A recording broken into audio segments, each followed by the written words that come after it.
ಚಿಕ್ಕಮಗಳೂರಿನ ಚಂದ್ರದ್ರೋಣ ಪರ್ವತದಲ್ಲಿ ದುರಂತ ನಡೆದು ಹೋಗಿತ್ತು. ನಾಪತ್ತೆ ಆಗಿದ್ದ ಕೇರಳ ಮೂಲದ ಶ್ರೀನಂದ ಶವವಾಗಿ ಪತ್ತೆಯಾಗಿದ್ದಾಳೆ. ಮಾಣಿಕ್ಯಧಾರ ಬಳಿ 1500 ಅಡಿ ಎತ್ತರದಿಂದ ಪ್ರಪಾತಕ್ಕೆ ಬಿದ್ದು ಸಾವನ್ನಪ್ಪಿರೋ 1500 ಅಡಿ ಎತ್ತರದಿಂದ ಬಿದ್ದಿರೋ ಏಪ್ರಿಲ್ 7ನೇ ತಾರೀಕು ನಾಪತ್ತೆಯಾಗಿದ್ದು ಅವತ್ತೇ ಪೋಷಕರು ಹುಡುಕಾಟವನ್ನು ನಡೆಸಿದ್ರು. ಕೇರಳ ಮೂಲದ 40 ಜನ ಕುಟುಂಬಸ್ಥರು ಸೇರಿ ಇಲ್ಲಿ ಪ್ರವಾಸಕ್ಕೆ ಅಂತ ಬಂದಿದ್ರು. ಚಾರಣವನ್ನ ನಡೆಸ್ತಾ ಇದ್ರು. ಚಂದ್ರದ್ರೋಣ ಬೆಟ್ಟದಲ್ಲಿ ಡ್ರೋನ್, ಥರ್ಮಲ್ ಕ್ಯಾಮೆರಾ, 100 ಸಿಬ್ಬಂದಿಗಳು ಭಾಗಿಯಾಗಿ 3 ದಿನಗಳಿಂದ ಕಾರ್ಯಾಚರಣೆ ಮಾಡಲಾಗಿದೆ. ಪೊಲೀಸ್ ಇಲಾಖೆಯ ಸಹಯೋಗದಲ್ಲಿ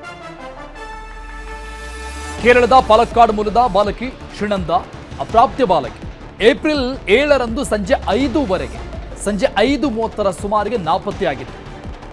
ಈ ಘಟನೆಯ ಸಂಪೂರ್ಣ ಮಾಹಿತಿಯನ್ನ ಪಶ್ಚಿಮ ವಲಯ ಐಜಿಪಿ ಅವರು ಪಡೆದುಕೊಳ್ತಾರೆ. ಸಂಜೆ 5:30 ಏಪ್ರಿಲ್ 7ನೇ ತಾರೀಕು ಮಾಣಿಕ್ಯಧಾರಕ್ಕೆ ಶವವನ್ನ ಸಾಗಿಸಲು ಕಷ್ಟ ಆಗಿರುವಂತಹ ಹಿನ್ನೆಲೆಯಲ್ಲಿ ಈಗ ಆ ಶವವನ್ನ ಅರಿಶಿಣ ಗುಪ್ಪೆಗೆ ರವಾನೆ ಮಾಡಲಾಗಿದೆ. ಶವದ ಫೋಟೋವನ್ನ ತೋರಿಸಿ ಕೂಡಲೇ ಪೋಷಕರಿಗೆ ಮಾಹಿತಿಯನ್ನು ಕೊಡಲಾಯಿತು. ಆ ಫೋಟೋ ನೋಡ್ತಾ ಇದ್ದಂಗೆ ಫೈಂಡ್ ಔಟ್ ಮಾಡ್ತಾರೆ ಶ್ರೀನಂದ ತಾಯಿ ಮತ್ತು ಕುಟುಂಬಸ್ಥರು. ಆ ಫೋಟೋಗಳನ್ನು ನೋಡ್ತಾ ಇದ್ದಂಗೆ ಅವರ ಆಕ್ರಂದನದ ಸಂದರ್ಭ ಇದು. ಆಕ್ರಂದನದ ದೃಶ್ಯಗಳನ್ನು ನೋಡ್ತಾ ಇದ್ವಿ. 3 ದಿನಗಳಿಂದ ಸತತ ಹುಡುಕಾಟವನ್ನ ನಡೆಸಲಾಗಿತ್ತು.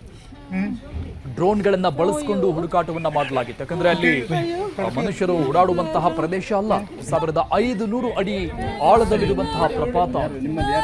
ಹಾಗಾಗಿ ಬಹಳಷ್ಟು ಕಣಿವೆ ಪ್ರದೇಶ ಆಗಿರೋದ್ರಿಂದ, ಕಲ್ಲುಗಳೇ ತುಂಬಿಕೊಂಡಿರೋದ್ರಿಂದ ಅಲ್ಲಿ ಓಡಾಡೋಕೆ ಸಾಧ್ಯ ಆಗಿರಲಿಲ್ಲ. 3 ದಿನಗಳಿಂದ ಡ್ರೋನ್ಗಳನ್ನ ಬಳಸಿಕೊಂಡು ಅರಣ್ಯ ಇಲಾಖೆಯ ಸಿಬ್ಬಂದಿಗಳು, ಪೊಲೀಸ್ ಇಲಾಖೆಯ ಸಿಬ್ಬಂದಿಗಳು ಎಲ್ಲರೂ ಸೇರಿ ನಿರಂತರ ಕಾರ್ಯಾಚರಣೆಯನ್ನ ಮಾಡಿದ್ರು.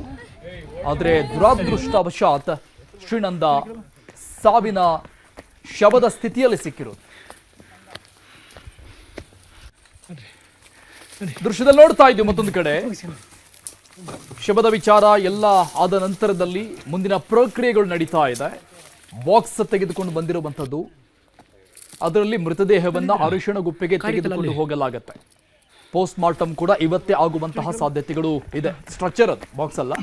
ಸೊ ಅದರ ಮೇಲೆ ಶವವನ್ನ ತೆಗೆದುಕೊಂಡು ಹೋಗಲಾಗತ್ತೆ. ಚಿಕ್ಕಮಗಳೂರಿಗೆ ಪ್ರವಾಸಕ್ಕೆ ಅಂತ ಬಂದಿದ್ದು, ಆದರೆ ಅತಿ ದೊಡ್ಡ ದುರಂತ ಸಂಭವಿಸಿ ಹೋಗಿದೆ. ಕಾಲು ಜಾರಿ ಶ್ರೀನಂದ ಈ ಪ್ರಪಾತಕ್ಕೆ ಬಿದ್ದಿದ್ದಾಳೆ ಅನ್ನುವಂತಹ ಮಾಹಿತಿ ಸದ್ಯಕ್ಕಿದೆ. ಅನುಮಾನಗಳನ್ನ ವ್ಯಕ್ತಪಡಿಸಲಾಗ್ತಾ ಇದೆ. ಈ ಬಗ್ಗೆ ಡೀಟೇಲ್ಸ್ ಕೊಡ್ತಾರೆ ನಮ್ಮ ಪ್ರತಿನಿಧಿ ಯೋಗೇಶ್ ಸಂಪರ್ಕದಲ್ಲಿದ್ದಾರೆ. ಯೋಗೇಶ್, ಒಂದು ಕೊನೆಯ ವಿಡಿಯೋ, ಒಂದು ಅಂದ್ರೆ ಅವರು ವ್ಲಾಗ್ ಮಾಡಿದಂಥ ರೀತಿಯಲ್ಲಿ ಮಾತನಾಡಿದಂತಹ ಏನು ವಿಡಿಯೋ ನಾವು ಗಮನಿಸಿದ್ವಿ ಆಗ್ಲೇ. ಸೊ ಅದರಲ್ಲಿ ಇದೇ ಶ್ರೀನಂದ ಕೊನೆ ಬಾರಿಗೆ ಕಾಲು ಜಾರಿ ಬಿದ್ದಂಥ ಸ್ಥಳ ಅಂತ ಕೂಡ ಮೆನ್ಷನ್ ಅನ್ನ ಮಾಡಲಾಗಿತ್ತು. ಸೊ ಆ ವಿಡಿಯೋ ಮೂಲಕವಾಗಿ ಏನಾದ್ರೂ ಮಾಹಿತಿಗಳು ಅಟ್ಲೀಸ್ಟ್ ಸಿಕ್ಕಿದೆ ಅಂತ ಕಾಣಿಸುತ್ತಾ? ಅರುಣ್, ಏನು ಮಂಗಳವಾರ ಸಂಜೆ 5:30 ಸುಮಾರಿಗೆ ನಾಪತ್ತೆಯಾಗಿದ್ದ ಕೇರಳದ ಪಾಲಕ್ಕಾಡ್ ಮೂಲದ 14 ವರ್ಷದ ಅಪ್ರಾಪ್ತ ಬಾಲಕಿ ಶ್ರೀನಂದ ಮೃತದೇಹ ಈಗ ಸಿಕ್ಕಿರ್ತಕ್ಕಂಥದ್ದು. ಕಳೆದ 3 ದಿನಗಳಿಂದ ಕುಟುಂಬಸ್ಥರು ಮತ್ತು ಪೋಷಕರು ಹಾಗೂ ಚಿಕ್ಕಮಗಳೂರು ಜಿಲ್ಲಾಡಳಿತ ಶ್ರೀನಂದ ಸೇಫ್ ಆಗಿ ಬರಲಿ ಅನ್ನೋ ಒಂದು ಪ್ರಾರ್ಥನೆಯನ್ನ ಮಾಡ್ತಾರೆ. ಆದ್ರೆ ಈಗ ಪೋಷಕರು ಹಾಗೂ ಜಿಲ್ಲಾಡಳಿತದ ಪ್ರಾರ್ಥನೆ ವಿಫಲವಾಗಿರ್ತಕ್ಕಂಥದ್ದು. ಏನು ಶ್ರೀನಂದ ಕಾಲು ಜಾರಿ ಬಿದ್ದು ಮೃತಪಟ್ಟಿರ್ತಕ್ಕಂಥದ್ದು. ಈಗ ಆಕೆಯ ಮೃತದೇಹ ಮಾಣಿಕ್ಯಧಾರದಿಂದ 1500 ಅಡಿ ಕೆಳಭಾಗದಲ್ಲಿ ಸಿಕ್ಕಿರ್ತಕ್ಕಂಥದ್ದು. ಈ ಒಂದು ಮೃತದೇಹವನ್ನ ಅರಿಶಿಣ ಗುಪ್ಪೆಯ ಭಾಗಕ್ಕೆ ಕೊಂಡೊಯ್ಯಲಿಕ್ಕೆ ಈಗಾಗಲೇ ಆಂಬ್ಯುಲೆನ್ಸ್ ಸಿಬ್ಬಂದಿಗಳು ಸ್ಟ್ರೆಚರ್ಗಳನ್ನ ತಗೊಂಡು ಹೋಗ್ತಾ ಇರ್ತಕ್ಕಂಥದ್ದು. ಶ್ರೀಕೃಷ್ಣ ಆಂಬ್ಯುಲೆನ್ಸ್ ಮೂಲಕವಾಗಿ ಏನು ಈ ಒಂದು ಚಿಕ್ಕಮಗಳೂರು ಅರಳುಗುಪ್ಪೆ ಮಲ್ಲೇಗೌಡ ಜಿಲ್ಲಾಸ್ಪತ್ರೆಗೆ ಈ ಒಂದು ಶ್ರೀನಂದ ಮೃತದೇಹವನ್ನ ಕೊಂಡೊಯ್ಯಲಾಗುತ್ತೆ. ಇನ್ನು ಯಾಕಂತಂದ್ರೆ ಸುಮಾರು 1500-2000 ಅಡಿ ಮೇಲ್ಭಾಗದಲ್ಲಿ ಈ ಒಂದು ಮೃತದೇಹ ಇರ್ತಕ್ಕಂಥದ್ದು. ಆ ಒಂದು ಮೇಲ್ಭಾಗದಿಂದ ಮೃತದೇಹವನ್ನ ಕೆಳಗೆ ಕೊಂಡೊಯ್ಯೋದು ತುಂಬಾನೇ ಕಷ್ಟಕರವಾದಂತಹ ಸಿಚುವೇಶನ್ ಇದೆ. ಯಾಕಂತಂದ್ರೆ ದೃಶ್ಯದಲ್ಲಿ ನೀವು ಕೂಡ ನೋಡ್ತಾ ಇದ್ದೀರಿ, ಆಂಬ್ಯುಲೆನ್ಸ್ ಸಿಬ್ಬಂದಿಗಳು ಸ್ಟ್ರೆಚರ್ ಅನ್ನ ತಗೊಂಡು ಹೋಗ್ಲಿಕ್ಕೆ ಎಷ್ಟು ಕಷ್ಟಪಟ್ಟು ಕಿರಿದಾದ ದುರ್ಗಮ ಹಾದಿಯಲ್ಲಿ, ಅಂಕುಡೊಂಕಿನ ದಾರಿಯಲ್ಲಿ ನಡೀತಾ ಇರ್ತಕ್ಕಂಥದ್ದು. ಕೇವಲ ಕಲ್ಲು ಬಂಡೆಗಳ ಮಧ್ಯೆ ಈ ಒಂದು ಸಾಗಿ ಅಲ್ಲಿಂದ ಶವವನ್ನ ಕೆಳಗಿಳಿಸ್ತಕ್ಕಂಥದ್ದು ನಿಜವಾಗ್ಲೂ ಕೂಡ ಟಫ್ ಕೆಲಸ ಅಂತಾನೆ ಹೇಳ್ಬೋದಾಗಿರ್ತಕ್ಕಂಥದ್ದು. ಒಟ್ಟಿನಲ್ಲಿ ಇನ್ನು ಕೆಲವೇ ಕ್ಷಣಗಳಲ್ಲಿ ಆ ಒಂದು ಮೃತದೇಹವನ್ನ ಆಂಬ್ಯುಲೆನ್ಸ್ ಸಿಬ್ಬಂದಿಗಳು ರೀಚ್ ಆಗ್ತಕ್ಕಂಥದ್ದು. ಆ ಬಳಿಕ ಆ ಒಂದು ಶವವನ್ನ ಎತ್ತಿ ಸ್ಟ್ರೆಚರ್ ಮೇಲೆ ಹಾಕೊಂಡು ಕೆಳಗೆ ತರತಕ್ಕಂಥದ್ದು. ಇನ್ನು SP ಅವರು ಕೂಡ ಏನೋ ಅರ್ಶಿಣಗುಪ್ಪೆಯಲ್ಲೇ ಮೊಕ ಮೂಡಿದ್ದಾರೆ ಅನ್ನೋ ಒಂದು ಮಾಹಿತಿ ಲಭ್ಯವಾಗಿರ್ತಕ್ಕಂಥದ್ದು. ನಾವೀಗ ಏನು ದೃಶ್ಯದಲ್ಲಿ ತೋರಿಸ್ತಾ ಇದೀವಿ. ಆ ಒಂದು ಎಲ್ಲ ದೃಶ್ಯಗಳು ಕೂಡ ಈ ಒಂದು ಮಾಣಿಕ್ಯ ದಾರಕ್ಕೆ ಹಿಂಭಾಗ ಅರಿಶಿಣಗುಪ್ಪೆಯ ಕಡೆಯಿಂದ ಹೋಗ್ತಾ ಇರ್ತಕ್ಕಂಥದ್ದು.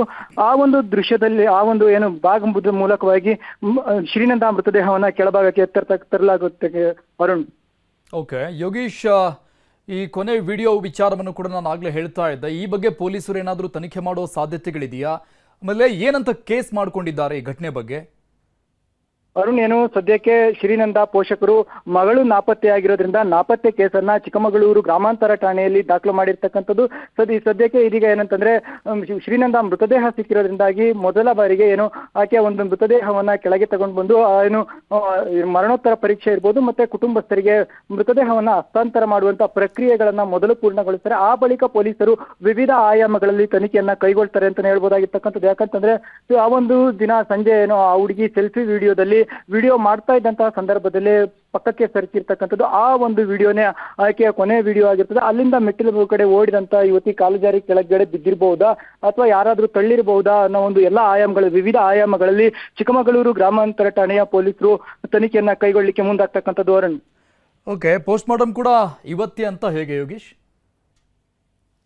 ಹೌದು ಅರುಣ್, ಏನೋ ಹೀಗಾಗಿ ನಾನು ಸ್ವಲ್ಪ ಹೊತ್ತಲ್ಲೇ ಏನೋ ಆ ಒಂದು ಮೃತದೇಹದ ಬಳಿಗೆ ಆಂಬ್ಯುಲೆನ್ಸ್ ಸಿಬ್ಬಂದಿ ಹೋದ ಬಳಿಕ ಆ ಸ್ಟ್ರೆಚರ್ ಮೂಲಕವಾಗಿ ಅರಿಶಿಣಗುಪ್ಪೆ ಮಾರ್ಗವಾಗಿ ಏನು ಚಿಕ್ಕಮಗಳೂರು ನಗರದ ಅರಳಗುಪ್ಪೆ ಮಲ್ಲೇಗೌಡ ಹಾಸ್ಪಿಟ್ಲಿಗೆ ಈ ಒಂದು ಮೃತದೇಹವನ್ನು ತೆಗೆದುಕೊಂಡಾಗುತ್ತೆ. ಯಾಕಂದ್ರೆ ಕಳೆದ 3 ದಿನಗಳ ಹಿಂದೆ ಈ ಒಂದು ಬಾಲಕಿ ಬಿದ್ದು ಮೃತಪಟ್ಟಿರೋದ್ರಿಂದಾಗಿ ಈಗಾಗಲೇ ಅದು ಡಿಕಂಪೋಸ್ ಆಗಿರ್ತಕ್ಕಂಥ ಸಾಧ್ಯತೆ ಆಗಿರ್ತಕ್ಕಂಥ ದೃಶ್ಯದಲ್ಲೂ ಕೂಡ ನೋಡ್ಬೋದು.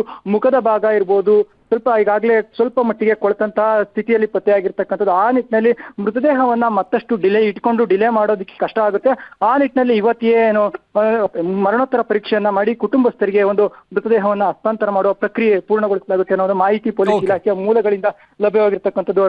ಥ್ಯಾಂಕ್ ಯು ಯೋಗೇಶ್ ಡೀಟೇಲ್ಸ್ಗೆ. ಈ ಕಾರ್ಯಾಚರಣೆಯಲ್ಲಿ ಪಾಲ್ಗೊಂಡಿದ್ದಂತಹ ವ್ಯಕ್ತಿ ಪುನೀತ್ ಅವರು ಸಂಪರ್ಕದಲ್ಲಿದ್ದಾರೆ. ಸರ್ ನಮಸ್ಕಾರ. ಹಲೋ ಪುನೀತ್ ಅವರು ನಮಸ್ಕಾರ. ಸರ್ ನಮಸ್ತೆ. ಸರ್, ಈ ಕಾರ್ಯಾಚರಣೆ ಯಾವಾಗ ಆರಂಭ ಆಗಿದ್ದು? ಆಮೇಲೆ ಆ ಒಂದು ವಿಡಿಯೋ ನಾವು ನೋಡ್ತಾ ಇದ್ವಿ, ಆಕೆ ಕೊನೆ ಕ್ಷಣದ ವಿಡಿಯೋ ಅಂತ ಹೇಳಲಾಗ್ತಾ ಇತ್ತಲ್ಲ, ಅಲ್ಲೇ ಆಕೆ ಕಾಲ್ಜಾರಿ ಬಿದ್ದಿದ್ರು ಅಂತ ಅನುಮಾನ ವ್ಯಕ್ತವಾಗಿತ್ತು. ಹಾಗಾಗಿ ನೀವು ಅದೇ ಸರೌಂಡಿಂಗ್ ಅಲ್ಲಿ ಹುಡುಕಾಟಕ್ಕೆ ಮುಂದಾದ್ರ ಹೇಗೆ? ಅದೇ ಸರೌಂಡಿಂಗ್ ಅಲ್ಲೇ ಮುಂದಾದ್ರು ಸರ್. ಪೊಲೀಸರು ಮತ್ತೆ ಫೈರ್ ಆಫೀಸರ್ಗಳೆಲ್ಲ ಡ್ರೋನ್ ಮುಖಾಂತರ 2-3 ದಿನದಿಂದ ಹುಡುಕ್ತಾ ಇದ್ರು. ಅದು ಇವತ್ತು ಬೆಳಗ್ಗೆ ಪತ್ತೆ ಆಗಿದೆ. ಓಕೆ, ಡ್ರೋನ್ ಅಲ್ಲಿ ಫಸ್ಟ್ ಕಾಣಿಸಿದ ಸರ್ ಇದು? ಡ್ರೋನ್. ಓಕೆ, ಈಗ ಬಾಡಿ ಅದು ಡಿಕಂಪೋಸ್ಡ್ ರೀತಿಯಲ್ಲಿ ಏನಾದರೂ ಇತ್ತಾ? ಯಾಕಂದ್ರೆ 3 ದಿನ ಆಯ್ತಲ್ವ ಸರ್, ಅದು ನೀವು ನೋಡಿದಾಗ ಹೇಗಿತ್ತು? ಪುನೀತ್ ಅವರೇ, ನನ್ನ ಧ್ವನಿ ಕೇಳಿಸ್ತಾ ಇದೆಯಾ ನಿಮಗೆ? ಸರ್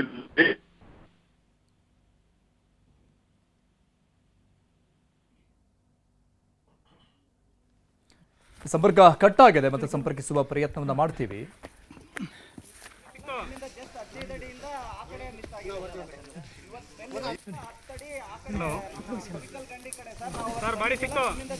ಬಾಡಿಯನ್ನ ತೆಗೆದುಕೊಂಡು ಬರೋದಕ್ಕೆ ಈ ಪುನೀತ್ ಅನ್ನುವಂಥವರು ಕೂಡ ಹೋಗ್ತಾ ಇದ್ದಾರೆ. 1500 ಅಡಿ ಆಳದಲ್ಲಿ ಶವ ಬಿದ್ದಿರುವಂತಹ ಸ್ಥಿತಿಯನ್ನು ನೋಡ್ತಾ ಇದ್ದೀವಿ. ಮತ್ತೆ 3 ದಿನ ಆಗಿರೋದ್ರಿಂದ ಅದು ಸ್ವಲ್ಪ ಪ್ರಮಾಣದಲ್ಲಿ ಕೊಳೆತಂತಹ ಸ್ಥಿತಿಯಲ್ಲೂ ಕೂಡ ಇದೆ ಅನ್ನುವಂಥ ಮಾಹಿತಿಗಳು ಕೂಡ ಸಿಗ್ತಾ ಇದೆ. ಇನ್ನು ಒಂದು ವಿಡಿಯೋ ಏನಿದೆ, ಆಕೆ ಮತ್ತು ಆಕೆಯ ಸ್ನೇಹಿತೆಯೋ ಅಥವಾ ಕುಟುಂಬಸ್ಥರು ಸೇರಿ ಮಾಡಿರುವಂತಹ ವಿಡಿಯೋ, ಅದು ಕೊನೆಯ ಕ್ಷಣದ ವಿಡಿಯೋ ಆಗಿರುವಂಥದ್ದು. ಸೊ ಅಲ್ಲಿನೇ ಆಕೆ ಕಾಲು ಜಾರಿ ಬಿದ್ದಿರುವಂತಹ ಸಾಧ್ಯತೆಗಳು ಇದೆ ಅಂತ ಫೈಂಡ್ ಔಟ್ ಮಾಡಿ ಆ ಸುತ್ತಮುತ್ತಲ ಪ್ರದೇಶದಲ್ಲಿ ಹುಡುಕಾಟವನ್ನು ನಡೆಸಲಾಗಿದೆ. 3 ದಿನಗಳಿಂದ ಅರಣ್ಯ ಇಲಾಖೆಯ ಸಿಬ್ಬಂದಿಗಳು, ಪೊಲೀಸ್ ಇಲಾಖೆ ಸಿಬ್ಬಂದಿಗಳು ಎಲ್ಲರೂ ಸೇರಿ ಡ್ರೋನ್ಗಳನ್ನ ಬಳಸಿಕೊಂಡು ಹುಡುಕಾಟವನ್ನು ನಡೆಸ್ತಾ ಇದ್ರು. ಸೊ ಫೈನಲಿ ದುರಾದೃಷ್ಟದಿಂದ ಈ ರೀತಿಯಾಗಿ ಈ ಸ್ಥಿತಿಯಲ್ಲಿ ಶ್ರೀನಂದ ಶವ ಸಿಕ್ಕಿರುವಂಥದ್ದು. ಅರಿಶಿಣಗುಪ್ಪೆಗೆ ಶವವನ್ನ ಸ್ಥಳಾಂತರ ಮಾಡಲಾಗುತ್ತೆ, ರವಾನೆ ಮಾಡಲಾಗುತ್ತೆ. ಸ್ಟ್ರೆಚರ್ ಅನ್ನ ತೆಗೆದುಕೊಂಡು ಬಂದಿರುವಂತಹ ದೃಶ್ಯವನ್ನ ನೋಡ್ತಾ ಇದ್ವಿ. ಬಹಳಷ್ಟು ದುರ್ಗಮವಾದಂತಹ ದಾರಿ ಅದು, ಎಲ್ಲ ಕಾಡು ಪ್ರದೇಶದಿಂದ ಆವೃತ ಆಗಿರುವಂಥದ್ದು. ಮತ್ತೆ ಎತ್ತರ 1500 ಅಡಿ ಇದೆ ಅಂತ ಹೇಳಲಾಗ್ತಾ ಇದೆ. ಟ್ರೆಕ್ಕಿಂಗ್ಗೆ ಫೇಮಸ್ ಆಗಿರುವಂತಹ ಜಾಗ ಇದು ಮಾಣಿಕ್ಯ ದಾರ. ಬಹಳಷ್ಟು ಕಲ್ಲು ಬಂಡೆಗಳಿಂದ, ಕಣಿವೆಗಳಿಂದ ಕೂಡಿರುವಂತಹ ಜಾಗ.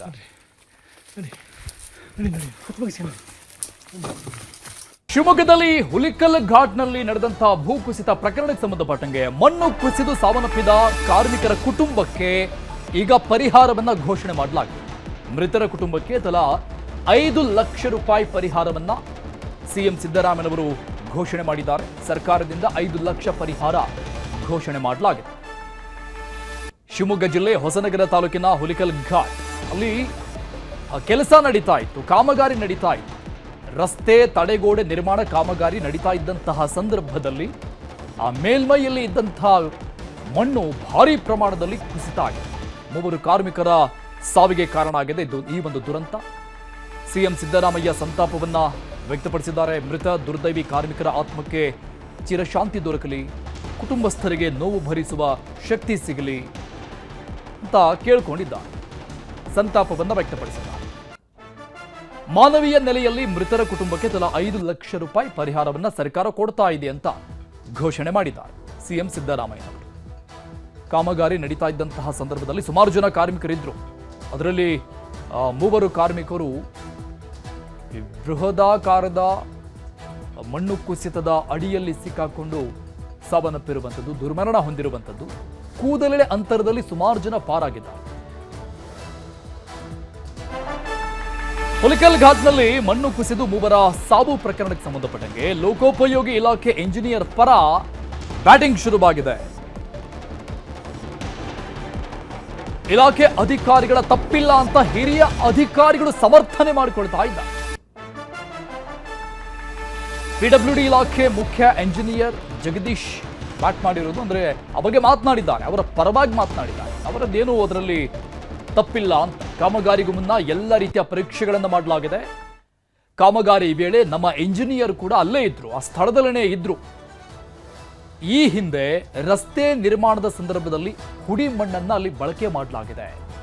ಸೊ ಅದರಿಂದಾಗಿ ಮಣ್ಣಿನ ಕುಸಿತ ಆಗಿದೆ ಅಂತ ಹೇಳಿದ.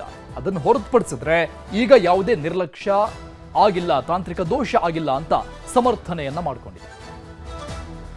ನಿನ್ನೆ ಈ ಅವಘಡದಲ್ಲಿ ಸತ್ತಿರುವಂತಹ 3 ಕಾರ್ಮಿಕರ ಕುಟುಂಬಕ್ಕೆ ನನ್ನ ಲೋಕೋಪಯೋಗಿ ಇಲಾಖೆಯಿಂದ ಸಾಂತ್ವನವನ್ನು ಹೇಳುತ್ತೇವೆ. ಈ ಅವಘಡ ಆಗಬಾರ್ದಿತ್ತು, ಆಗಿದೆ. ಇದು ನಿನ್ನೆ ಸಂಜೆ ಸುಮಾರು 6:30 ಅಷ್ಟು 6:30 7 ಗಂಟೆ ಮಧ್ಯದಲ್ಲಿ ಆಗಿದೆ. ಅವರು ಇವತ್ತಿನ ದಿನ ಅವ್ರು ಏನು ಮಾಡಬೇಕಾಗಿತ್ತು ಕೆಲಸದ್ದು ಅದರ ಪೂರ್ವಾಪರವನ್ನು ಚರ್ಚೆ ಮಾಡಲಿಕ್ಕೋಸ್ಕರ ಯಾವ ಲೇಬರ್ಸ್ಗಳಿರಲಿಲ್ಲ. ಒಬ್ಬರು ಸ್ವತಃ ಕಾಂಟ್ರಾಕ್ಟರ್ನ ಅಣ್ಣನ ಮಗ ಈ ಕಾಮಗಾರಿಯನ್ನು ಮೇಲುಸ್ತುವಾರಿ ಮಾಡ್ತಾ ಇತ್ತಂತೆ ಅವನು. ಮತ್ತು ಇನ್ನಿಬ್ಬರು ಎಲ್ಲ ಸುಸಜ್ಜಿತವಾಗಿ ಅವರು ಎಲ್ಲದನ್ನು ಸಲಕರಣೆಗಳೊಂದಿಗೆ ಗಂಬೂಟ್ಸು ಹೆಲ್ಮೆಟ್ಸ್ಗಳನ್ನೆಲ್ಲ ಹಾಕ್ಕೊಂಡು ಇವತ್ತು ಏನು ಮಾಡಬೇಕು ಕೆಲಸ ಅದ್ರ ಬಗ್ಗೆ ಯೋಚನೆ ಮಾಡಲಿಕ್ಕೆ ಅಂತೇಳಿ ಆ ತಳಪಾಯದಲ್ಲಿ ನಿಂತ್ಕೊಂಡು ಅವರು ಸಮಾಲೋಚನೆ ಮಾಡಬೇಕಾದಾಗ ಇದ್ದಕ್ಕಿದ್ದ ಹಾಗೆ ರಸ್ತೆ ಮಣ್ಣೇನು ಕುಸಿದಿದೆ. ಆದ ಕಾರಣಕ್ಕೋಸ್ಕರ ಅವರು 3 ಜನ ಮೃತಪಟ್ಟಿದ್ದಾರೆ. ಅವರಿಗೆ ಅವ್ರ ಕುಟುಂಬಕ್ಕೆ ಅವ್ರ ಆತ್ಮಕ್ಕೆ ಶಾಂತಿ ಸಿಗಲಿ, ಅವ್ರಿಗೆ ಸಾಂತ್ವನ ಹೇಳ್ತೇವೆ. ಅವ್ರು ಇದರೊಳಗೆ ನಿರ್ಲಕ್ಷ್ಯ ಅಂತೇಳಿ ಇಲ್ಲ. ಯಾಕಂತೇಳಿದ್ರೆ ಈಗ 6 ಗಂಟೆ ಮಟ್ಟ 5:30 6 ಗಂಟೆ ಮಟ್ಟ ನಮ್ಮ ಇಂಜಿನಿಯರ್ ಸೆಕ್ಷನ್ ಇಂಜಿನಿಯರ್ ಕೂಡ ಇಲ್ಲಿ ಇದ್ದು ಅವರಿಗೆ ನಾಳೆ ಏನು ಕೆಲಸ ಕಾರ್ಯಗಳು ಮಾಡಬೇಕು ಅಂತೇಳಿ ಎಲ್ಲ ಸೂಚನೆಯನ್ನು ಕೊಟ್ಟು ಹೋಗಿದ್ದಾರೆ. ನಂತರ ಇದು 6:30 ನಂತರ ಅವರು ಇಂಟರ್ನಲ್ಲಿ ಅವರು ಚರ್ಚೆ ಮಾಡಲಿಕ್ಕೆ ನಾಳೆ ಹೇಗೆ ಸಮನ್ವಯ ಸಾಧಿಸಬೇಕು ಅಂತೇಳಿ ಅನ್ನೋ ಕಾರಣಕ್ಕೋಸ್ಕರ ಅವ್ರು 3 ಜನ ನಿಂತ್ಕೊಂಡು ಚರ್ಚೆ ಮಾಡಬೇಕಾದಾಗ ಇದು. ಹುಲಿಕಲ್ ಘಾಟ್ ದುರಂತದಲ್ಲಿ 3 ಸಾವು ಪ್ರಕರಣಕ್ಕೆ ಸಂಬಂಧಪಟ್ಟಂಗೆ ಘಟನಾ ಸ್ಥಳಕ್ಕೆ ಇದುವರೆಗೂ ಗುತ್ತಿಗೆದಾರ ಸಿವಿ ಚಂದ್ರಶೇಖರ್ ಬಂದೇ ಇಲ್ಲ. ಈ ಒಂದು ಕಾಮಗಾರಿಯನ್ನ ಗುತ್ತಿಗೆ ಪಡೆದಂತಹ ಗುತ್ತಿಗೆದಾರ ಸಿವಿ ಚಂದ್ರಶೇಖರ್ ತಮ್ಮ ಸಂಬಂಧಿ ಸೇರಿದಂಗೆ 3 ಕಾರ್ಮಿಕರ ಸಾವಾಗಿರೋದು. ಘಟನೆ ನಡೆದು 24 ಗಂಟೆ ಕಳೆದರೂ ಕೂಡ ಈ ಘಟನಾ ಸ್ಥಳಕ್ಕೆ ಬಂದಿಲ್ಲ. ಮಾನವೀಯತೆಯ ದೃಷ್ಟಿಯಿಂದ ಮೃತರ ಕುಟುಂಬಗಳಿಗೆ ಕನಿಷ್ಠ ಪಕ್ಷ ಸಾಂತ್ವನ ಹೇಳೋಕ್ಕೂ ಕೂಡ ಬಂದಿಲ್ಲ ಈ ವ್ಯಕ್ತಿ ಗುತ್ತಿಗೆದಾರ. 1 ದಿನ ಆಗಿದೆ, 24 ಗಂಟೆ ಕಳೆದು ಹೋಗಿದೆ, 3 ಸಾವಾಗಿದೆ. ಇಷ್ಟೆಲ್ಲ ದುರಂತ ನಡೆದು ಹೋಗಿ ಆದರೂ ಕೂಡ ಗುತ್ತಿಗೆದಾರ ಬರೆದಿದ್ದಕ್ಕೆ ಆಕ್ರೋಶ ವ್ಯಕ್ತವಾಗ್ತದೆ. ಈ ಬಗ್ಗೆ ಡೀಟೇಲ್ಸ್ ಕೊಡ್ತಾರೆ ನಮ್ಮ ಪ್ರತಿನಿಧಿ ವಿನಯ್ ಸಂಪರ್ಕದಲ್ಲಿದ್ದಾರೆ. ವಿನಯ್, ಒಂದು ದುರಂತದ ವಿಚಾರವನ್ನ ನಾವು ನೋಡ್ತಾ ಇದ್ವಿ. ಆದ್ರೆ ಈ ಬಗ್ಗೆ ಹಿರಿಯ ಅಧಿಕಾರಿಗಳು ಒಂದು ರೀತಿ ಸಮರ್ಥನೀಯ ಹೇಳಿಕೆಗಳನ್ನು ಕೊಡ್ತಾ ಇರುವಂತದ್ದು ಒಂದು ಕಡೆ ಆದ್ರೆ, ಈ ಕಾಮಗಾರಿ ನಡೆಸ್ತಾ ಇರುವಂತಹ ಗುತ್ತಿಗೆದಾರ ಇದುವರೆಗೂ ರಿಯಾಕ್ಷನ್ ಕೊಡೋದಿರಲಿ, ಆ ಸ್ಥಳಕ್ಕೆ ಇದುವರೆಗೂ ಬಂದಿಲ್ಲ ಅನ್ನುವಂಥದ್ದು ಒಂದಿಷ್ಟು ಅನುಮಾನಗಳಿಗೆ ಕಾರಣ ಆಗ್ತಾ ಇದೆ. ಹಾಗಾದ್ರೆ ಈ ಸಾವುಗಳಿಗೆ ಹೊಣೆ ಯಾರು ಅನ್ನೋ ಪ್ರಶ್ನೆ ಹೇಗಿದೆ? ಅರುಣ್, ಏನು ನಿನ್ನೆ ನಡೆದಂತಹ ದುರಂತ ಏನಿದೆ, ಹುಲಿಕಲ್ ಘಾಟಿನಲ್ಲಿ ಮಣ್ಣು ಕುಸಿದು ಸಾವನ್ನಪ್ಪಿರೋ ಘಟನೆ ಏನಿದೆ, ಘಟನೆಗೆ ಸಂಬಂಧಪಟ್ಟಂತೆ ಈಗ ಬೆಳವಣಿಗೆಗಳನ್ನು ನೋಡ್ತಾ ಹೋದ್ರೆ ಇದೊಂದು ರೀತಿಯಲ್ಲಿ ಅಧಿಕಾರಿಗಳ ನಿರ್ಲಕ್ಷ್ಯ ಜೊತೆಗೆ ಗುತ್ತಿಗೆದಾರರ ನಿರ್ಲಕ್ಷ್ಯಕ್ಕೆ ಕಾರಣವಾಗಿದೆ ಅನ್ನೋ ಒಂದು ಮಾತುಗಳು ಕೇಳಿ ಬರ್ತಾ ಇದ್ದು. ಜೊತೆಗೆ ಇಲ್ಲಿಯ ಸ್ಥಳೀಯ ಶಾಸಕರಾದ ಅರಗ ಜ್ಞಾನೇಂದ್ರ ಅವರ ಸಂಬಂಧಿಯನ್ನ ಉಳಿಸೋದಕ್ಕೆ ಕೆಲಸ ಮಾಡ್ತಿದಾರ ಅನ್ನೋ ಒಂದು ಅನುಮಾನ ಕೂಡ ಕಾಡ್ತಾ ಇರೋದು. ಯಾಕಂದ್ರೆ ಅವರ ಹೇಳಿಕೆಗಳನ್ನ ನೋಡ್ತಾ ಹೋದ್ರೆ ಈ ಘಟನೆ ಏನು ಆಕಸ್ಮಿಕ ಅನ್ನೋ ಒಂದು ಮಾತುಗಳನ್ನ ಆಡ್ತಾ ಇರೋದು. ಹಾಗಾಗಿ ಇಲ್ಲಿಯ ಸ್ಥಳೀಯರು ಹೇಳುವ ಪ್ರಕಾರ ಒಂದಿಷ್ಟು ಜನರು ಅದನ್ನ ವಿರೋಧ ಕೂಡ ವ್ಯಕ್ತಪಡಿಸ್ತಿದ್ದಾರೆ. ಯಾಕಂದ್ರೆ ಇದು ಗುತ್ತಿಗೆದಾರರು ಜೊತೆಗೆ ಏನು ಇಂಜಿನಿಯರ್ಗಳಿದ್ದಾರೆ ಅವರ ನಿರ್ಲಕ್ಷ್ಯಕ್ಕೆ ಇದೊಂದು ಕೈಗನ್ನಡಿ ಅಂತಾನೆ ಹೇಳ್ತಾರೆ. ಅಲ್ಲಿ ತೆಗೆದುಕೊಳ್ಬೇಕಾಗಿದ್ದಂತಹ ಕೆಲವೊಂದು ಸೇಫ್ಟಿ ಮೆಜರ್ಗಳನ್ನ SOP ಗಳನ್ನ ಪಾಲನೆ ಮಾಡಬೇಕಾಗಿತ್ತು, ಅದ್ಯಾವುದು ಕೂಡ ಆಗಿಲ್ಲ. ಜೊತೆಗೆ 6:30 ಮೇಲೆ ಯಾಕೆ ಕೆಲಸಕ್ಕೆ ಇಳಿಸ್ಕೊಂಡ್ರು, ಅಲ್ಲಿ ಕಾರ್ಮಿಕರನ್ನ ಇಳಿಸಿದ್ರು ಅನ್ನೋ ಒಂದು ಮಾತುಗಳು ಕೇಳಿ ಬರ್ತಾ ಇದ್ದು. ಜೊತೆಗೆ ಅಧಿಕಾರಿಗಳು ಕೂಡ ಏನು ಅದಕ್ಕೆ ಸಂಬಂಧಪಟ್ಟಂತಹ ಅಧಿಕಾರಿಗಳ PWD ಅಧಿಕಾರಿಗಳು ಕೂಡ ಅವ್ರಿಗೆ ಒಂದಿಷ್ಟು ಏನು ಹೇಳ್ತಾ ಇರೋದು, ಅಂದ್ರೆ ಆ ರೀತಿಯಾಗಿ ನಡೆದೇ ಇಲ್ಲ, ನಾವೆಲ್ಲ ರೀತಿ ಸರಿಯಾಗಿ ಮಾಡ್ಕೊಂಡಿದ್ದೀವಿ ಅನ್ನೋದ್ರ ಬಗ್ಗೆನೂ ಹೇಳ್ತಾ ಇದೆ. ಆದ್ರೆ ಮೃತ ಶಬೀರ್ ಅವರ ಸಂಬಂಧಿಗಳು ಸಹ ಈಗ ಆರೋಪವನ್ನ ಮಾಡ್ತಾ ಇರೋದು ಗುತ್ತಿಗೆದಾರರೇ ಇದಕ್ಕೆ ನೇರ ಹೊಣೆ ಅನ್ನೋ ಮಾತುಗಳನ್ನ ಆಡ್ತಾ ಇದ್ದಾರೆ. ಯಾಕಂದ್ರೆ ಅವರು ನಮ್ಮ 200 ಕಿಲೋಮೀಟರ್ ಈ ತರ ಕಾರ್ಮಿಕರನ್ನ ಕರ್ತಂದು ಅವ್ರನ್ನ ಸೇಫ್ಟಿಯಾಗಿ ನೋಡ್ಕೊಂಡಿಲ್ಲ, ಅವರಿಗೆ ಬೇಕಾದಂತ ವ್ಯವಸ್ಥೆ ಮಾಡಿಲ್ಲ, ಅದರಲ್ಲೂ ಕೂಡ ರಾತ್ರಿ ವೇಳೆ ಅವ್ರನ್ನ ಕೆಲಸಕ್ಕೆ ಇಳಿಸಿರೋದು ಅಪರಾಧ ಅನ್ನೋ ಮಾತುಗಳನ್ನ ಹೇಳ್ತಾ ಇರೋದು. ಹಾಗಾಗಿ ಒಂದು ರೀತಿಯಲ್ಲಿ ಈಗ ಎಲ್ಲಾ ಸರಿ ಅಂದ್ರೆ ಈ ಏನು ಸಂಬಂಧಪಟ್ಟಂಗೆ ಪ್ರಕರಣ ಏನಿದೆ ಆ ಪ್ರಕರಣಕ್ಕೆ ಸಂಬಂಧಪಟ್ಟಂತೆ ಏನು ಕೆಲವೊಂದು ಉಡಾಫೆ ಮಾತುಗಳನ್ನ ಆಡ್ತಾ ಇದ್ದಾರೆ ಅನ್ನೋ ಒಂದು ಮಾತುಗಳು ಕೇಳಿ ಬರ್ತಾ ಇದೆ. ಅದರಲ್ಲೂ ಕೂಡ ಸ್ಥಳೀಯ ಶಾಸಕರ ಸಂಬಂಧಿ ಆಗಿರೋದ್ರಿಂದ ಅವರ ಪರವಾಗಿ ಕೆಲಸ ಮಾಡ್ತಾ ಇದ್ದಾರೆ ಅನ್ನೋ ಒಂದು ಅನುಮಾನ ಈಗ ಕಾಡ್ತಾ ಇರೋದು. ಯಾಕಂದ್ರೆ ಅವರ ಹೇಳಿಕೆಗಳನ್ನ ನೋಡ್ತಾ ಹೋದ್ರೆ ಅವರು ಯಾವುದೇ ರೀತಿ ಇದರಲ್ಲಿ ತೊಂದರೆ ಆಗಿಲ್ಲ, ಅಂದ್ರೆ ಇದು ಆಕಸ್ಮಿಕವಾಗಿ ಆಗಿರೋದು ಒಂದು ಮಾತುಗಳನ್ನ ಆಡ್ತಾ ಇರೋದು. ಇವೆಲ್ಲವೂ ಕೂಡ ಆಕಸ್ಮಿಕವಾಗಿ ಆಗೋದಾಗಿದ್ರೆ ಅಲ್ಲಿ ಕೆಲವೊಂದು ಸೇಫ್ಟಿ ಮೆಜರ್ಗಳನ್ನ ತೆಗೆದುಕೊಳ್ಬೇಕಿತ್ತು, ಯಾಕೆ ತೆಗೆದುಕೊಳ್ಳಿಲ್ವ ಅನ್ನೋ ಒಂದು ಮಾತುಗಳು ಈಗ ಕೇಳಿ ಬರ್ತಾ ಇದ್ರು ಸರ್ ಅರುಣ್. ಓಕೆ, ಈಗ ಸರ್ಕಾರದಿಂದ 5 ಲಕ್ಷ ಪರಿಹಾರ ಘೋಷಣೆ ಆಗಿದೆ ಮೃತಪಟ್ಟಂತ ಮೂವರ ಕುಟುಂಬಸ್ಥರಿಗೆ. ಈ ಬಗ್ಗೆ ಏನಾದರೂ ಅವರ ಕುಟುಂಬಸ್ಥರಿಂದ ಏನಾದರೂ ರಿಯಾಕ್ಷನ್ಸ್ಗಳೇನಾದರೂ ಸಿಗ್ತಾ ಇದೆಯಾ? ಕೇಸ್ ಮಾಡ್ತಾರಂತ ಹೇಗೆ? ಅರುಣ್, ಈಗ ಸದ್ಯ ಏನು ಮೃತರ ಸಂಬಂಧಿ ಆದಂತಹ ಏನು ಶಬೀರ್ ಮೃತರ ಸಂಬಂಧಿ ಹಾಗೂ ಜೊತೆಗೆ ಅವರ ಏನು ರಾಜು ಅವರಿದ್ದಾರೆ ಅವರ ಸಂಬಂಧಿಗಳು ಕೂಡ ಈಗ ಹೇಳುವ ಪ್ರಕಾರ ಈಗ ಸದ್ಯಕ್ಕೆ 5 ಲಕ್ಷವನ್ನ ಏನು ಸ್ಥಳೀಯ DC ಅವರು ಒಂದು ಅನೌನ್ಸ್ ಅನ್ನ ಮಾಡಿದ್ದಾರೆ. ಹಾಗಾಗಿ ನಾವು ಇನ್ನೂ ಹೆಚ್ಚಿನ ಏನು ದುಡ್ಡನ್ನ ಕೊಡ್ಬೇಕು, ಯಾಕಂದ್ರೆ ಬಡತನದಲ್ಲಿ ಬೆಂದವರು, ಹಾಗಾಗಿ ಅವರನ್ನ ಇನ್ನೂ ಕೂಡ ಇನ್ನಿಷ್ಟು ಬೇಕಾಗುತ್ತೆ. ಬರೀ 5 ಲಕ್ಷ ಆದ್ರೆ ಸಾಲಲ್ಲ, ಯಾಕಂದ್ರೆ ಅವರ ಮಕ್ಕಳಾಗಿರ್ಬೋದು, ಅವರ ತಾಯಿಯರು ಎಲ್ಲರೂ ಕೂಡ ಅನಾಥರಾಗಿದ್ದಾರೆ, ಅವ್ರನ್ನ ನೋಡ್ಕೊಳ್ಳುವಂತ ಕೆಲಸ ಆಗ್ಬೇಕು. ಹಾಗಾಗಿ ಅವರಿಂದ ಏನು ಸರ್ಕಾರದಿಂದ ಇನ್ನಷ್ಟು ಇದಾಗಬೇಕು. ಅದರಲ್ಲೂ ಕೂಡ ಘಟನೆಯನ್ನ ಇಲ್ಲಿಯ ಸ್ಥಳೀಯ ಶಾಸಕರಾದ ಅರಗ ಜ್ಞಾನೇಂದ್ರಗಳು ಹಾಗೂ ಅಧಿಕಾರಿಗಳು ಲಘುವಾಗಿ ಪರಿಗಣಿಸಿದ್ದಾರೆ. ಅವರು ಕೂಡಲೇ ಅದನ್ನ ಸರಿಪಡಿಸಬೇಕು ಅನ್ನೋ ಮಾತುಗಳನ್ನ ಈಗ ಅವರ ಸಂಬಂಧಿಕರು ಆಡ್ತಾ ಇರೋದು. ಒಟ್ಟಿನಲ್ಲಿ ಈಗ ಏನು ಈ ಘಟನೆಗೆ ಸಂಬಂಧಪಟ್ಟಂತೆ ಹಲವಾರು ಅನುಮಾನಗಳು ಎದ್ದು ಕಾಣಿಸ್ತಾ ಇರೋದು. ಏನು ಯಾರೋ ಒಬ್ಬರನ್ನ ಉಳಿಸೋದಕ್ಕೆ ಈ ಜೀವಗಳನ್ನ ಬಲಿ ಕೊಡ್ತಾ ಇದಾರ ಅನ್ನೋ ಮಾತುಗಳು ಈಗ ಕೇಳಿ ಬರ್ತಾ ಇದೆ. PWD ಇಲಾಖೆ ಅಧೀನದಲ್ಲಿ ನಡೀತಾ ಇರುವಂತ ಕಾಮಗಾರಿ ಇದು. PWD ಇಲಾಖೆಯ ಮೇನ್ ಇಂಜಿನಿಯರ್ ಮಾತನಾಡಿದ್ರು, ಮುಖ್ಯ ಇಂಜಿನಿಯರ್. 6 ಗಂಟೆಯ ನಂತರದಲ್ಲಿ ಅವರು ಅಲ್ಲಿ ನಿಂತ್ಕೊಂಡು ಸಮಾಲೋಚನೆ ಮಾಡ್ತಾ ಇದ್ರು, ನಾಳೆ ಏನ್ ಮಾಡಬೇಕು ಅಂತ. ಆಗ ಇದೊಂದು ದುರ್ಘಟನೆ ನಡೆದಿದೆ ಅಂತ ಹೇಳಿಕೆಗಳನ್ನು ನೋಡ್ತಾ ಇದ್ರೆ ಹೇಗಾದ್ರೂ ಮಾಡಿ ಇದರಿಂದ ಕೈ ತೊಳ್ಕೊಂಡ್ಬಿಟ್ರೆ ಸಾಕು ಅಂತ ರೀತಿಯಲ್ಲಿ ಕಾಣಿಸ್ತಾ ಇದೆ. ಹೌದು ಅರುಣ್, ಯಾಕಂದ್ರೆ PWDಯ ಮುಖ್ಯ ಏನು ಇಂಜಿನಿಯರ್ ಇದ್ದಾರೆ ಅವರು ಹೇಳುವ ಮಾತಿಗೂ ಹಾಗೂ ಅಲ್ಲಿದ್ದಂತಹ ಕಾರ್ಮಿಕರ ಮಾತಿಗೂ ಮ್ಯಾಚ್ ಆಗ್ತಾ ಇಲ್ಲ. ಯಾಕಂದ್ರೆ ನಮ್ಮ ನ್ಯೂಸ್8ಗೆ ಕೊಟ್ಟಂತಹ ಏನು ಬೈಟ್ ಏನಿದೆ ಆ ಬೈಟಲ್ಲಿ ಕಾರ್ಮಿಕರು ಏನ್ ಹೇಳ್ತಾರೆ, ನಾವು 6:30 ನಂತರ ಕೂಡ ಅಲ್ಲಿ ಕೆಲಸವನ್ನ ನಿರ್ವಹಿಸಿದ್ವಿ, ಅಲ್ಲಿ ಬೆಡ್ಡಿಂಗ್ ಅನ್ನ ಹಾಕ್ತಿದ್ವಿ, ಬೆಡ್ಡಿಂಗ್ ಹಾಕುವ ವೇಳೆ ಏಕಾಏಕಿ ಕುಸಿತು ಅಂತ ಹೇಳಿ ಮಣ್ಣು ಕುಸಿದ್ರ ಬಗ್ಗೆ ಏನು ಅಲ್ಲಿರುವಂತಹ ಕಾರ್ಮಿಕರು ಹೇಳ್ತಾ ಇರೋದು. ಆದ್ರೆ ಸದ್ಯ ಈಗ ಅಧಿಕಾರಿ ಹೇಳ್ತಾ ಇರೋ ಮಾತಿಗೂ ಹಾಗೂ ಏನು ಕಾರ್ಮಿಕರು ಹೇಳುವ ಮಾತಿಗೂ ಯಾವುದೇ ರೀತಿ ಮ್ಯಾಚ್ ಆಗ್ತಾ ಇಲ್ಲ. ಇದನ್ನ ಮುಚ್ಚಿ ಹಾಕುವ ಪ್ರಯತ್ನ ನಡೀತಾ ಇದೆ ಅಥವಾ ಸಮರ್ಥಿಸಿಕೊಳ್ಳುವ ಪ್ರಯತ್ನ ನಡೀತಾ ಇದೆ ಅನ್ನೋ ಒಂದು ಅನುಮಾನ ಕಾಡ್ತಾ ಇರೋದು. ಒಟ್ಟಿನಲ್ಲಿ ಈ ಅಧಿಕಾರಿಗಳ ನಡೆ ಏನಿದೆ ಅದು ಒಂದು ರೀತಿಯಲ್ಲಿ ದೊಡ್ಡ ಅನುಮಾನಕ್ಕೆ ಈಗ ಕಾಡ್ತಾ ಇರೋದು. ಸದ್ಯ ಎಲ್ಲಾ ರೀತಿಯ ತನಿಖೆಗಳು ಆಗ್ಬೇಕು ಅನ್ನೋದ್ರ ಬಗ್ಗೆನೂ ಕೂಡ ಕೆಲವೊಂದಿಷ್ಟು ಸ್ಥಳೀಯ ನಾಯಕರು ಆಗ್ರಹಿಸಿರೋದು. ಇದನ್ನ ಸಮಗ್ರವಾಗಿ ತನಿಖೆ ಮಾಡಿ ಯಾರು ತಪ್ಪಿತಸ್ಥರಿದ್ದಾರೆ ಅವರ ಮೇಲೆ ಕಠಿಣ ಕ್ರಮವನ್ನ ಕೈಗೊಳ್ಳಬೇಕು ಅನ್ನೋದ್ರ ಬಗ್ಗೆನೂ ಕೂಡ ಒಂದಿಷ್ಟು ನಾಯಕರು, ಇಲ್ಲಿಯ ಸ್ಥಳೀಯ ನಾಯಕರು ಆಕ್ರೋಶವನ್ನ ವ್ಯಕ್ತಪಡಿಸ್ತಾ ಇದ್ದಾರೆ. ಓಕೆ ವಿನಯ್, ಹೋಲ್ಡ್ ಆನ್, ಮತ್ತಷ್ಟು ಡೀಟೇಲ್ಸ್ ಪಡಿತೀನಿ ನಿಮ್ಮಿಂದ. ಈ ಹುಲಿಕಲ್ ಘಾಟ್ ದುರಂತದ ಸ್ಥಳಕ್ಕೆ ಶಿವಮೊಗ್ಗ DC ಈಗ ಬಂದಿದ್ದಾರೆ, ಭೇಟಿ ಕೊಟ್ಟಿದ್ದಾರೆ. ವಾಲ್ ನಿರ್ಮಿಸಿ ರಸ್ತೆ ಭದ್ರಪಡಿಸುವ ಕೆಲಸ ಕೈಗೊಳ್ಳಲಾಗಿತ್ತು. 4,35 ಲಕ್ಷ ವೆಚ್ಚದ ಕಾಮಗಾರಿಯನ್ನ ಮಾಡಲಾಗ್ತಾ ಇತ್ತು. ಹುಡಿಮಣ್ಣು ಆಗಿರುವ ಕಾರಣ ಈ ಘಟನೆ ನಡೆದಿದೆ ಅಂತ ಹೇಳಲಾಗ್ತಾ ಇದೆ. DC ಕೊಟ್ಟಿರೋದಿಲ್ಲ ಮಾಹಿತಿ, ಹಾಗಾಗಿ SOP ಪಾಲನೆ ಆಗಿಲ್ಲ ಎನ್ನುವ ಬಗ್ಗೆ ಮಾಹಿತಿ ಪಡೆಯಲಾಗುತ್ತದೆ ಅಂತ ಶಿವಮೊಗ್ಗ DC ಡಾಕ್ಟರ್ ಪ್ರಭುಲಿಂಗ ಕವಳಿಕಟ್ಟಿ ಹೇಳಿಕೆಯನ್ನು ಕೊಟ್ಟಿದ್ದಾರೆ. ಹುಲಿಕಲ್ ಘಾಟ್ನಲ್ಲಿ ಮಣ್ಣು ಕುಸಿದು 3 ಸಾವು ಪ್ರಕರಣಕ್ಕೆ ಸಂಬಂಧಪಟ್ಟಂಗೆ ತೀರ್ಥಹಳ್ಳಿ ಶಾಸಕ ಆರಗ ಜ್ಞಾನೇಂದ್ರ ಅವರಿಂದ ಉಡಾಫೆ ಉತ್ತರ ಕೂಡ ಬಂದಿರುವಂತದ್ದು. ಘಟನೆ ಆಕಸ್ಮಿಕ ಅಂತ ಬಿಜೆಪಿ ಶಾಸಕ ಆರಗ ಜ್ಞಾನೇಂದ್ರ ಹೇಳಿದ್ದಾರೆ. ಗುತ್ತಿಗೆದಾರ ಸಂಬಂಧಿ ಅನ್ನೋ ಕಾರಣ ಶಾಸಕರ ಜಾಣ ಉತ್ತರವಾಯಿತು. ಹಾಗಾದ್ರೆ ಸಂಬಂಧಿ ಗುತ್ತಿಗೆದಾರನ ಪರ ಆರಗ ಜ್ಞಾನೇಂದ್ರ ಬ್ಯಾಟ್ ಮಾಡೋಕ್ ಮುಂದಾಗಿದೆ. ಹೇಗಾದ್ರೂ ಮಾಡಿ ಬಚಾವ್ ಮಾಡೋಕೆ ನೋಡ್ತಾ ಇದ್ದಾರ. ಅಧಿಕಾರಿ ಹಾಗೂ ಗುತ್ತಿಗೆದಾರರ ನಿರ್ಲಕ್ಷ್ಯ ಬಗ್ಗೆ ದಿವ್ಯ ಮೌನವನ್ನ ವಹಿಸ್ತಾ ಇದ್ದಾರೆ ಶಾಸಕರು, ಸ್ಥಳೀಯ ಶಾಸಕರು. ಯಾವುದೇ ರೀತಿಯಾದಂತಹ ಹೇಳಿಕೆಗಳನ್ನು ಕೊಡ್ತಾ ಇಲ್ಲ. ಸಂಬಂಧಿ ಗುತ್ತಿಗೆದಾರನ ಪರ ಆರಗ ಜ್ಞಾನೇಂದ್ರ ಬ್ಯಾಟ್ ಮಾಡೋಕ್ ಮುಂದಾದ್ರ ಅಚಾತುರ್ಯದಿಂದ ಆಗಿದೆ ಅಥವಾ ಆಕಸ್ಮಿಕವಾಗಿ ನಡೆದಂತಹ ಘಟನೆ ಇದು ಅನ್ನುವಂತಹ ಹೇಳಿಕೆಗಳನ್ನ ಕೊಟ್ಟು ಅವರ ಪರವಾಗಿ ಮಾತನಾಡ್ತಾ ಈ ಒಂದು ಅತಿದೊಡ್ಡ ದುರಂತವನ್ನ 3 ಸಾವನ್ನಪ್ಪಿರುವಂತಹ ಪ್ರಕರಣವನ್ನ ಮುಚ್ಚಿ ಹಾಕುವಂತಹ ರೀತಿಯಲ್ಲಿ ಹೇಳಿಕೆಗಳನ್ನ ಕೊಡೋಕೆ ಮುಂದಾದ್ರ ಅನ್ನೋ ಅನುಮಾನ ಕಾಡ್ತಾ ಇದೆ. ಯಾವಾಗಲೂ ಕೂಡ ಇದು ಜರಿದು ಹೋಗ್ತಾ ತೊಂದರೆ ಕೊಡ್ತಾ ಇತ್ತು. 1-1.5 ತಿಂಗಳು ಟ್ರಾಫಿಕ್ ನಿಲ್ಲಿಸಬೇಕಾದಂತ ಪರಿಸ್ಥಿತಿ ಇರ್ತಿತ್ತು. ಇನ್ನು ಹಾಗಾಗಬಾರ್ದು, ಶಾಶ್ವತವಾಗಿ ಇದೊಂದು ಬಂದೋಬಸ್ತ್ ಆಗಿರಬೇಕು ಅಂತ ಹೇಳಿ ಮಾಡಿದ್ವಿ. ನಿನ್ನೆ ದಿನ ಇದು ಮಾಡಬೇಕಾದ್ರೆ ಧರಿಸಿ ಸುಮಾರು 3 ಜನ ಮೃತ ಹೊಂದಿದ್ರು. ಬಹಳ ನೋವಿನ ಸಂಗತಿ. ಯಾರೋ ಕೂಲಿಗಾಗಿ ಬಂದಿರತಕ್ಕಂಥ ಅವರು, ಆಮೇಲೆ ಒಬ್ಬ ಕಾಂಟ್ರಾಕ್ಟರ್ ಅಣ್ಣನ ಮಗನೇ ತೀರೋಗ್ಬಿಟ್ಟ. ಈ ರೀತಿ ಆಗಿದ್ದು ನಮ್ಗೆಲ್ಲರಿಗೂ ಕೂಡ ನೋವು ತಂದಿದೆ. ನಾನು ಕೂಡ ನಿನ್ನೆ ರಾತ್ರಿಯಿಂದ ಇಲ್ಲೇ ಇದ್ದೀನಿ. ನಮ್ಮ ತಹಸೀಲ್ದಾರು, ನಮ್ಮ ಪೊಲೀಸ್ ಟೀಮು, 2 ಜಿಲ್ಲೆಯ ಫೈರ್ ಟೀಮು ಇವರೆಲ್ಲರೂ ಕೂಡ ಇದ್ದು ಬಹಳ ಕಷ್ಟಪಟ್ಟು ಆ ಬಾಡಿಯನ್ನು ಹೊರಗೆ ತೆಗೆದು ಇವತ್ತು ಪೋಸ್ಟ್ ಮಾರ್ಟಮ್ ಆಗ್ತಾ ಇದೆ. ಓನ್ಲಿ ಲೈಟ್ ವೆಹಿಕಲ್ಸ್ ಏನಿತ್ತು ಅದನ್ನು ಮಾತ್ರ ಪರ್ಮಿಟ್ ಮಾಡಿತ್ತು.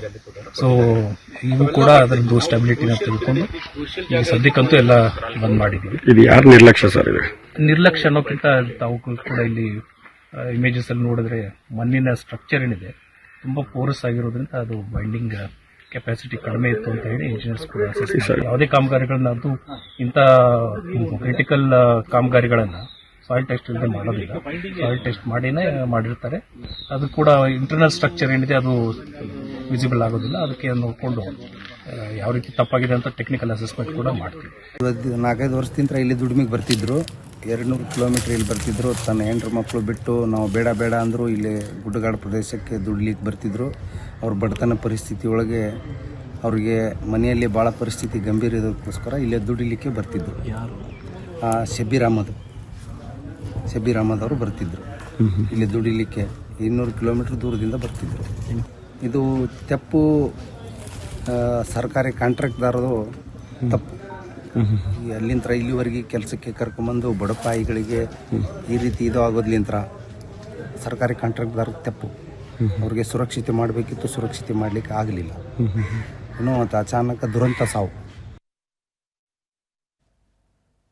ಡೀಟೇಲ್ಸ್ ಕೊಡ್ತಾರೆ ನಮ್ಮ ಪ್ರತಿನಿಧಿ ವಿನಯ್. ಮತ್ತೆ ಕನೆಕ್ಟ್ ಆಗಿದ್ದಾರೆ. ವಿನಯ್, ಆರಗ ಜ್ಞಾನೇಂದ್ರ ಅವರು ಶಾಸಕರು ಮಾತನಾಡಿದ್ದು ಕೇಳಿಸ್ಕೊಂಡು ಮತ್ತೊಂದು ಕಡೆ ಡಿಸಿ ಕೊಟ್ಟಂತ ಹೇಳಿಕೆಯನ್ನ ಕೂಡ ನೋಡಿದ್ವಿ. ನಿರ್ಲಕ್ಷ್ಯ ಅನ್ನುವಂಥ ವಿಚಾರವನ್ನ ಯಾರು ಕೂಡ ಮೆನ್ಷನ್ ಮಾಡ್ತಾ ಇಲ್ಲ. ಅದನ್ನು ಹೊರತುಪಡಿಸಿದಂಗೆ ಎಲ್ಲವನ್ನೂ ಕೂಡ ಮಾತನಾಡ್ತಾ ಇದ್ದಾರೆ. ಇದ್ರ ಜೊತೆಗೆ ಅವರು ಹೇಳ್ತಾ ಇದ್ದಾರೆ, ಹಿಂದೆ ಇಲ್ಲಿ ಕಾಮಗಾರಿ ಮಾಡಿದಂಥವರು ಹುಡಿ ಮಣ್ಣನ್ನ ಬಳಕೆ ಮಾಡಿದ್ರು, ಅದೇ ರೀಸನ್ ಅನ್ನುವಂಥ ರೀತಿಯಲ್ಲಿ. ಅರುಣ್, ಏನು ತೀರ್ಥಹಳ್ಳಿ ಶಾಸಕರ ಮಾತುಗಳನ್ನ ನೋಡ್ತಾ ಹೋದ್ರೆ ಒಂದು ರೀತಿಯಲ್ಲಿ ತಮ್ಮ ಸಂಬಂಧಿಯನ್ನ ಉಳಿಸೋದಕ್ಕೆ ಮುಂದಾದ್ರ ಅನ್ನೋ ಒಂದು ಅನುಮಾನ ಈಗ ಕಾಣಿಸ್ತಾ ಇರೋದು. ಯಾಕಂದ್ರೆ ಅವರ ಗಳು ಒಂದು ರೀತಿಯಲ್ಲಿ ಉಡಾಫೆ ಆಗಿ ಕಾಣಿಸ್ತಾ ಇದೆ. ಯಾಕಂದ್ರೆ ಏನು ಹೋದ 3 ಜೀವಗಳಿಗೂ ಕೂಡ ಒಂದು ರೀತಿಯಲ್ಲಿ ಅವಮಾನ ಮಾಡ್ತಾ ಇದ್ದಾರೆ ಅಂತಾನೆ ಹೇಳ್ಬೋದು. ಯಾಕಂದ್ರೆ ಅಲ್ಲಿರುವಂತಹ ಅಧಿಕಾರಿಗಳು ಮತ್ತೆ ಗುತ್ತಿಗೆದಾರರ ನಿರ್ಲಕ್ಷ್ಯವನ್ನ ಕುರಿತು ಯಾವುದೇ ರೀತಿಯ ಮಾತುಗಳನ್ನ ಆಡ್ತಾ ಇಲ್ಲ. ಆದ್ರೆ ಗುತ್ತಿಗೆದಾರ ಏನಿದ್ದಾರೆ ಅವರನ್ನ ಉಳಿಸೋದಕ್ಕೆ ಈ ರೀತಿ ಅವರ ಪರವಾಗಿ ಬ್ಯಾಟಿಂಗ್ ಮಾಡ್ತಾ ಇದ್ದಾರಾ ಅನ್ನೋ ಅನುಮಾನ ಬರ್ತಾ ಇರೋದು. ಯಾಕಂದ್ರೆ ಅಲ್ಲಿ ನಡೆದಿರುವುದು ಆಕಸ್ಮಿಕ ಘಟನೆ. ಅಲ್ಲಿ ಯಾವುದೇ ರೀತಿಯಾಗಿ ಅಧಿಕಾರಿಗಳ ನಿರ್ಲಕ್ಷ್ಯ ಹಾಗೂ ಯಾವುದು ಇಲ್ಲ ಅನ್ನೋ ಒಂದು ಮಾತುಗಳನ್ನ ಅವರು ಆಡ್ತಾ ಇರೋದು. ಒಟ್ಟಿನಲ್ಲಿ ಈ ಘಟನೆ ಏನಿದೆ ಪ್ರಕರಣಕ್ಕೆ ಸಂಬಂಧಪಟ್ಟಂತೆ ಯಾವುದೇ ರೀತಿಯ ತಪ್ಪುಗಳನ್ನ ಅವರು ಹೇಳದೆ, ಅಂದ್ರೆ ಅವರ ಕಾನ್ಸ್ಟಿಟ್ಯೂಷನ್ ಅಲ್ಲೇ ಆದಂತಹ ಏನು ಇದು ತಪ್ಪೇನಿದೆ, ಪ್ರಕರಣ ಏನಿದೆ ಅದನ್ನ ಮುಚ್ಚ ಹಾಕೋದಕ್ಕೆ ಅವರು ಕೂಡ ಸಾಥ್ ನೀಡ್ತಾ ಇದ್ದಾರಾ ಅನ್ನೋ ಒಂದು ಅನುಮಾನ ಕಾಡ್ತಾ ಇರೋದು. ಒಟ್ಟಿನಲ್ಲಿ ಈಗ ಈ ಪ್ರಕರಣವನ್ನ ಬೇರೆಡೆಗೆ ತಿರುಗಿಸಿ, ಅಂದ್ರೆ ಅದು ಕೇವಲ ಆಕಸ್ಮಿಕ ಅನ್ನೋ ಒಂದು ಮಾತುಗಳನ್ನ ಆಡಿ ಅದನ್ನ ಬೇರೆಡೆಗೆ ತಿರುಗಿಸುವಂತ ಕೆಲಸ ಆಗ್ತದೆ. ಯಾಕಂದ್ರೆ ಇಲ್ಲಿ ಯಾರು ತಪ್ಪಿತಸ್ಥರಿದ್ದಾರೆ ಅವರ ಮೇಲೆ ಶಿಕ್ಷೆ ಆಗ್ಬೇಕು, ಅಧಿಕಾರಿ ಆಗಿರ್ಬೋದು ಅಥವಾ ಗುತ್ತಿಗೆದಾರ ಆಗಿರ್ಬೋದು, ಯಾರೇ ಆಗಿದ್ರು ಕೂಡ ಅಷ್ಟೊತ್ತಿಗೆ 6:30 ನಂತರ ಯಾಕೆ ಕೆಲಸ ಮಾಡಿಸ್ಕೊಳ್ತಾ ಇದ್ರು, ಅಲ್ಲಿ ಯಾಕೆ ಗುತ್ತಿಗೆ ಕಾರ್ಮಿಕರನ್ನ ಇಳಿಸ್ಕೊಂಡು ಕೆಲಸ ಮಾಡಿಸ್ತಾ ಇದ್ರು ಅನ್ನೋ ಮಾತುಗಳನ್ನ ಕೇಳಿದ್ರೆ ಅದಕ್ಕೆ ಯಾವುದೇ ರೀತಿಯ ಉತ್ತರ ನಾವು ಅಧಿಕಾರಿಗಳಾಗಿರ್ಬೋದು ಹಾಗೆ ಅಲ್ಲಿ ಶಾಸಕರಾಗಿರ್ಬೋದು ಯಾರು ಕೂಡ ಹೇಳ್ತಾ ಇಲ್ಲ. ಒಟ್ನಲ್ಲಿ ಇದನ್ನ ಕೇವಲ ಆಕಸ್ಮಿಕ ಅಂತ ಹೇಳಿ ಅದನ್ನ ತಿರುಗಿಸೋದಕ್ಕೆ, ಪ್ರಕರಣನ ತಿರುಗಿಸೋದಕ್ಕೆ ಕೆಲಸ ಮಾಡ್ತಾ ಇದಾರೆ ಅನ್ನೋ ಅನುಮಾನ ಕಾಡ್ತಾ ಇದೆ. Arun, thank you Vinay. Details. ನಾಳೆ ಕುಮ್ಮಘಟ್ಟದಲ್ಲಿ ದೊಡ್ಡ ಮಟ್ಟದ ಜೆಡಿಎಸ್ ಸಮಾವೇಶ. ಬೆಂಗಳೂರಿಗೆ ಸೀಮಿತವಾದ ಸಮಾವೇಶದಲ್ಲಿ 1,00,000 ಜನ ಭಾಗಿಯಾಗುವ ಸಾಧ್ಯತೆಗಳಿವೆ. ಪೂರ್ವ ಸಿದ್ಧತೆಗಳನ್ನ ಪರಿಶೀಲನೆ ಮಾಡೋಕೆ ಜೆಡಿಎಸ್ನ ಯುವ ನಾಯಕ ನಿಖಿಲ್ ಕುಮಾರಸ್ವಾಮಿ ಅವರು ಆಗಮಿಸಿದ್ದಾರೆ. ನಾಳಿನ ಈ ಸಮಾವೇಶದಲ್ಲಿ 1,00,000 ಜನ ಭಾಗಿಯಾಗುವ ನಿರೀಕ್ಷೆ ಇದೆ, ಸಾಧ್ಯತೆಗಳಿದೆ. ಈ ಎಲ್ಲ ಕಾರ್ಯಕ್ರಮದ ಪೂರ್ವ ಸಿದ್ಧತೆಗಳನ್ನ ನೋಡೋದಕ್ಕೆ, ಪರಿಶೀಲನೆ ಮಾಡೋದಕ್ಕೆ ನಿಖಿಲ್ ಕುಮಾರಸ್ವಾಮಿ ಅವರು ಬಂದಿದ್ದಾರೆ. ಜೆಡಿಎಸ್ 25 ವರ್ಷ ಪೂರೈಸಿದ ಸಂದರ್ಭದಲ್ಲಿ ಬೆಳ್ಳಿ ಹಬ್ಬ ಆಚರಣೆಯ ಸಮಾವೇಶ.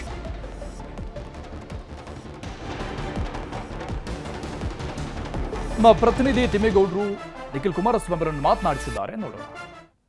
ಯಶವಂತಪುರ ವಿಧಾನಸಭಾ ಕ್ಷೇತ್ರದಲ್ಲಿ ನಾಳೆ ಜೆಡಿಎಸ್ ಬೃಹತ್ ಸಮಾವೇಶವನ್ನು ಆಯೋಜನೆ ಮಾಡಿದೆ. ಬನ್ನಿ, ಈ ಸಂಬಂಧವಾಗಿ ನಮ್ಮ ಜೊತೆ ಮಾತಾಡೋದಕ್ಕೆ ಜೆಡಿಎಸ್ ಯುವ ನಾಯಕ ನಿಖಿಲ್ ಕುಮಾರಸ್ವಾಮಿ ಇದ್ದಾರೆ. ಮಾತನಾಡಿಸಿ ಸರ್, ನಾಳಿನ ಸಮಾವೇಶದ ಉದ್ದೇಶ ಏನು ಸರ್? ಪಕ್ಷ 25 ವರ್ಷ ಪೂರೈಸಿ ಕರ್ನಾಟಕ ರಾಜ್ಯದಲ್ಲಿ ಒಂದು ಪ್ರಾದೇಶಿಕ ಪಕ್ಷ ಸ್ಥಾಪಿಸಿ ಒಂದು ಬೆಳ್ಳಿ ಹಬ್ಬ ಆಚರಣೆ ಮಾಡತಕ್ಕಂಥ ಈ ಒಂದು ಶುಭ ಸಂದರ್ಭದಲ್ಲಿ ಈಗಾಗಲೇ ಹಾಸನ ಜಿಲ್ಲೆಯಿಂದ ಶುರುವಾದಂಥ ಸಮಾವೇಶ ಕಿತ್ತೂರು ಕರ್ನಾಟಕದಲ್ಲಿಯೂ ಕೂಡ ಆಗಿದೆ. ಇವತ್ತು ಬೆಂಗಳೂರು ನಗರದಲ್ಲಿ ಬೆಂಗಳೂರು ನಗರಕ್ಕೆ ಸೀಮಿತವಾಗಿರ್ತಕ್ಕಂಥ ಸಮಾವೇಶ ಮಾಡ್ತಾ ಇದ್ದೇವೆ. ನಾಳೆಯ ದಿನ ಬಹಳ ಬೃಹತ್ ಸಂಖ್ಯೆಯಲ್ಲಿ ಜನಸಾಗರ ಬಂದು ಈ ಸಮಾವೇಶದಲ್ಲಿ ಪಾಲ್ಗೊಳ್ತಕ್ಕಂಥ ಎಲ್ಲ ಸಾಧ್ಯತೆಗಳು ಕೂಡ ಇದೆ. ಬೆಂಗಳೂರು ನಗರದ ಏನು ಸಮಸ್ಯೆಗಳೇನಿದೆ, ಜ್ವಲಂತ ಸಮಸ್ಯೆಗಳು, ಕಳೆದ 3 ವರ್ಷದಿಂದ ಈ ಸಮಸ್ಯೆಗಳು ಅತಿರೇಕಕ್ಕೆ ಹೋಗಿ ಮುಟ್ಟಿದೆ. ಇವೆಲ್ಲದರ ಕುರಿತಾಗಿ ಜೊತೆಯಲ್ಲಿ ದೇವೇಗೌಡರು ಸಾಹೇಬರು, ಕುಮಾರಣ್ಣ ಅವರ ಕಾಲ್ಗಡದಲ್ಲಿ ಆಗಿರ್ತಕ್ಕಂಥ ಅಲ್ಪಾವಧಿಯಲ್ಲಿ ಆಗಿರ್ತಕ್ಕಂಥ ದೊಡ್ಡ ಮಟ್ಟದ ಕೊಡುಗೆಗಳು ಬೆಂಗಳೂರು ನಗರಕ್ಕೆ ಏನಿದೆ, ಇವೆಲ್ಲವೂ ಕೂಡ ವಿಸ್ತಾರವಾಗಿ ನಾಳೆ ವೇದಿಕೆ ಮೇಲೆ ಚರ್ಚೆ ಮಾಡ್ತಾರೆ. ಸರ್, ಈಗ ಬೆಂಗಳೂರು ನಗರದಲ್ಲಿ ಜೆಡಿಎಸ್ ಅಸ್ತಿತ್ವಕ್ಕಿಲ್ಲ, ಇಂಥ ಒಂದು ಚರ್ಚೆ ಸಂದರ್ಭದಲ್ಲಿ ಜಿಬಿಎ ಚುನಾವಣೆಯಲ್ಲಿ ಗೆಲ್ತೀವಿ ಅನ್ನೋದಕ್ಕೆ ಏನು ಕಾನ್ಫಿಡೆನ್ಸ್ ಸರ್? ಇಲ್ಲಿವರೆಗೂ ಬಿಬಿಎಂಪಿ ಚುನಾವಣೆ ನಡೆದು 11 ವರ್ಷ ಆಗಿದೆ.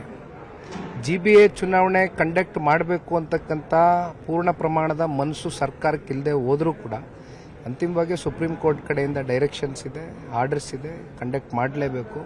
ಅದು 1-2 ತಿಂಗಳು ಇನ್ನೊಂದು ಸ್ವಲ್ಪ ಡ್ರ್ಯಾಗ್ ಮಾಡ್ಬೋದು ಹೊರತುಪಡಿಸಿ, ಬಟ್ ಚುನಾವಣೆ ಆಗುತ್ತೆ.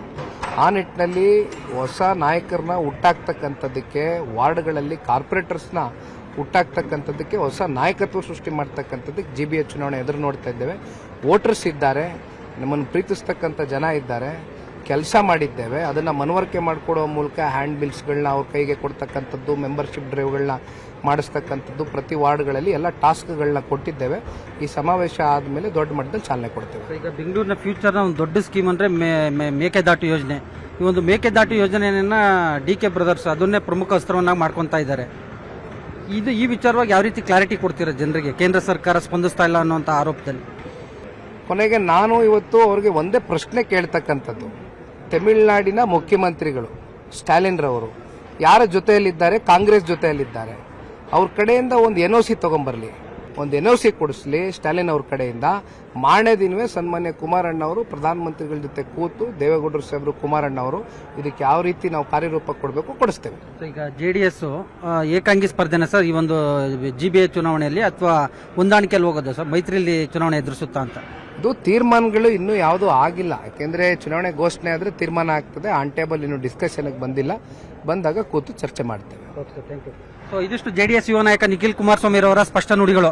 ಕ್ಯಾಮರಾಮನ್ ಗುರುಶೇಖರ್ ಜೊತೆ ಹೆಬ್ಬಾಕ ತಿಮ್ಮೇಗೌಡ, ನ್ಯೂಸ್ 18 ಕನ್ನಡ, ಬೆಂಗಳೂರು.